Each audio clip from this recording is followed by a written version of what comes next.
រឿងនិទានកុមារតូចនិងមិត្តទាំង4នៅភូមិមួយមានក្មេងប្រុសម្នាក់ឈ្មោះវិចិត្រគាត់ជាក្មេងចិត្តល្អនិងមានមិត្តជិតស្និទ្ធ4នាក់គឺតារាសុខាមាលានិងស្រីពេជ្រថ្ងៃមួយពួកគេណាត់គ្នាទៅរើផ្លែស្វាយនៅសួនខាងក្រោយភូមិ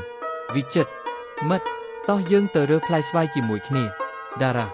ខ្ញុំយកកន្ត្រកទៅដាក់ផ្លែស្វាយមែលេខ្ញុំក៏ទៅដែរស្រីពេជ្រយើងទៅទាំងអស់គ្នាពេលដើរបានមួយសន្ទុះសុខាជន់ថ្មអើដួលសុខាអូយខ្ញុំឈឺជើងណាស់តារាចង់បន្តដំណើរតារាយើងទៅមុនទៅកុំឲ្យយឺតពេកតែវិចិត្រនិយាយថាវិចិត្រអត់ទេយើងជាមិត្តល្អមិនត្រូវទុកមិត្តចោលទេមាលានិងស្រីពេជ្រក៏ជួយគាំទ្រសុខាដើរយឺតពេលទៅដល់សួនពួកគេរើសបានផ្លែស្វាយជាច្រើនហើយអង្គុយញ៉ាំជុំគ្នាទាំងសប្បាយសុខាអរគុណមិត្តដែលមិនទុកខ្ញុំចោលវិចិត្រមិត្តភាពពិតគឺជួយគ្នាពេលមានការលំបាកចប់រឿង